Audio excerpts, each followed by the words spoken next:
ሰላም ነው እንዴት ነሽ? የት ነው ያለ ነው? ከላላ ወረዳ ከላላዎች። ዛሬ ምን ይዛችሁልናል? ዛሬ ይዘን የመጣነው ጋስጫ አካባቢ አባቶች ተደራጅተው የሚሰሩት የጥባት ቤተክርስቲያን አካባቢ ይሰራ ነው።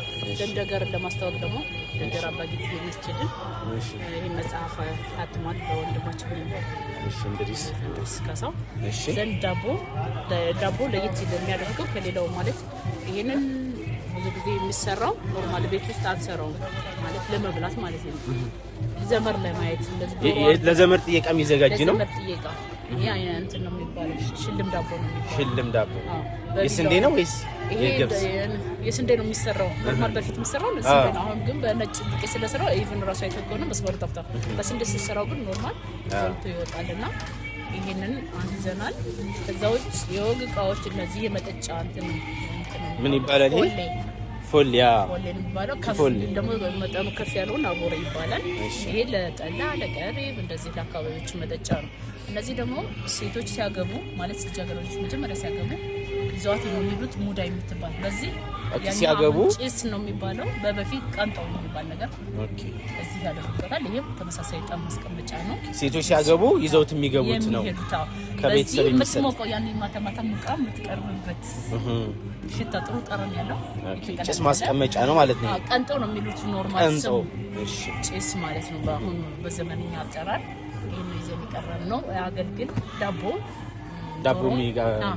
ይዘው የሚሄዱት ዶሮም ራሱ ዶሮ ወጡን አሁን በእንትን እንዳይፈሳ ግን ዘኔ በፊት ግን እዚሁ ላይ እየፈሰሱ ሸፍነው ይዘውበት የሚሄዱት ነው። ቅጠል ኦርኮባ ነገር ከስር ደምድመው ማለት ነው።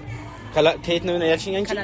ከላላ ወረዳ ብንመጣ ምን ልንጎበኝ እንችላለን? ከላላ ወረዳ ብትመጡ በጣም ብዙ የቱሪዝም መዳረሾች አሉ። ለምሳሌ ጋስጫ አባጊዮርጊስ ገዳም ልታውቁት ትችላላችሁ። እጅግ በጣም ብዙ ቅርስ ያለበት ሰፊ ናቹራል አቀማመጡ የተፈጥሮ አቀማመጡ እጅግ ሳቢና ደስ የሚል ገዳም አለን።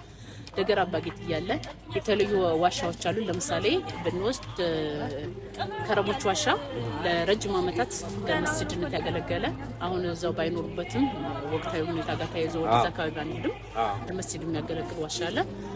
ከዛ ውጭ የማይዳሰሱ ቅርሶች እንደነ ተበችሳ እና አማሬቆና እነዚህ ነገሮች እኛ አካባቢ አማሬቆና ማለት የባህላዊ ሽምግልና ስርዓት ነው።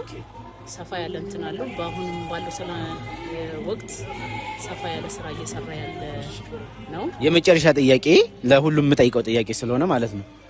ባህል ላንቺ ምንድን ነው? ባህል በቃ ምንነትንም ማንነትንም የምታሳውቅበት፣ ሰላምህንም የምታረጋግጥበት፣ ሁሉንም ነገር ደስታህንም ሀዘንህንም የምትገልጽበት ያኗኗር እሴትህን። በጣም እናመሰግናለን። ስምሽን ግን አልነገርሽም። ስሜ ያለ መሐመድ ይባላል። የከላላ ወረዳ ባህልና ቱሪዝም ጽሕፈት ቤት ኃላፊ ነኝ። እናመሰግናለን በጣም